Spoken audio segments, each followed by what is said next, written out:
Welcome back to our series on corporate finance. So far, we have covered the massive decisions financial managers make, and we have looked at how companies are legally built. But today, we need to ask the most fundamental question of all. What is the actual point of all this? What is the ultimate goal of a business? If you ask someone on the street, they will almost always give you the exact same answer: to make money or to maximize profit. It sounds like common sense, right? Well, in the world of corporate finance, that answer is actually wrong. Today, we are going to explore why maximizing profit is a flawed idea, what a financial manager's true objective really is, and how ethics play a massive role in reaching that goal. So, why don't we just tell managers to maximize profit? The problem is that the concept of profit is actually incredibly ambiguous. It lacks a clear definition.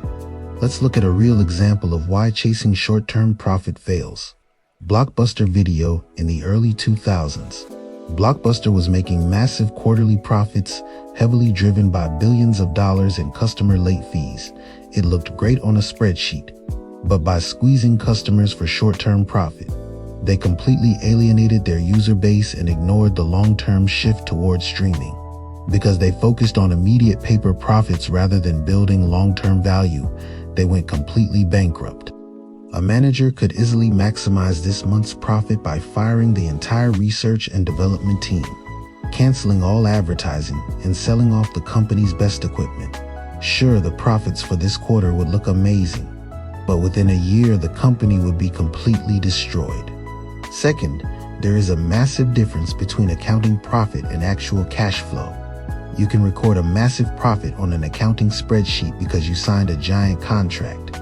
But if that client hasn't actually paid you the cash yet, your business still can't pay its electric bill. Because profit maximization is so vague, financial managers need a much better, clearer target to aim for. The true goal of financial management is very specific. A manager's job is to maximize the current value per share of the existing stock. Why is this a better goal? Let's look at Apple. When Apple spends years and billions of dollars secretly developing a new product category like an automated car platform or a spatial computing headset, their current quarterly profits actually go down because of the massive research costs. However, because investors believe these moves will create massive long-term value, Apple's stock price frequently rises anyway. Maximizing the stock price inherently accounts for both risk and the long-term viability of the company. The stock market is constantly watching. If investors think a manager is making reckless, short-term decisions that will hurt the company later, the stock price will drop. But you might be wondering, doesn't focusing solely on the stockholders mean that everyone else gets ignored? Actually, it is the exact opposite. When stock value rises, it means that the residual claim is growing. Stockholders are the very last people to be paid in a business. Before the stockholders get a single penny, the company must legally pay its employees, pay its suppliers, and pay its creditors.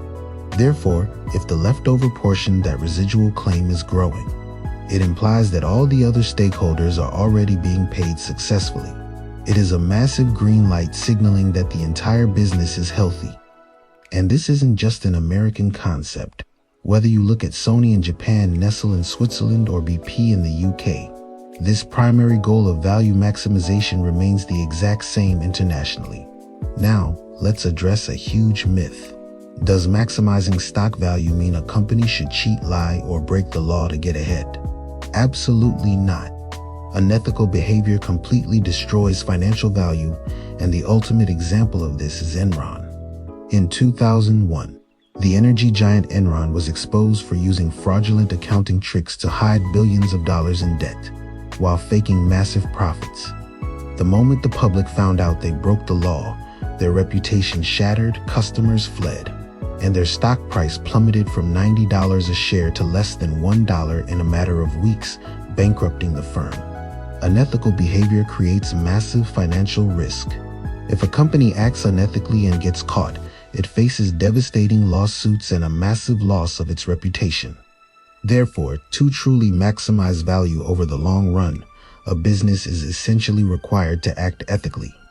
Because corporate ethics and accurate reporting are so important, the government eventually stepped in to lay down strict ground rules.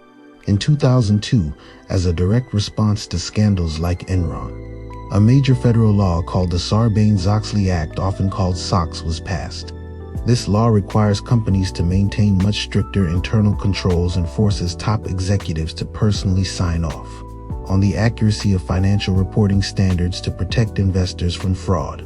However, compliance with SOX is incredibly costly. Hiring independent auditors and generating endless compliance reports takes a lot of time and millions of dollars. Because of this, a major corporate trend emerged. For example, a media company named Freedom Communications explicitly cited the overwhelming, multi-million-dollar compliance costs of Sarbanes-Oxley as a core reason. They chose to buy back their public shares and take their company private. The high costs led many smaller firms to go dark, meaning they chose to delist their stock from the public exchanges entirely. These smaller companies decided that trading away their market liquidity was worth the massive cost savings of not having to comply with SOX. To wrap things up, making a profit is a great starting point, but it isn't the ultimate goal. A financial manager's true North Star is maximizing the current value per share of the existing stock. By doing this ethically, they ensure that the business remains healthy enough to support its employees, suppliers, and the community. But what happens when the managers who run the company disagree with the stockholders who own it? In our next essay, we will dive into the drama of the corporate world. We will explore conflicts of interest, executive pay, and why CEOs sometimes prioritize their private jets over their shareholders. Thanks for watching, and see you next time.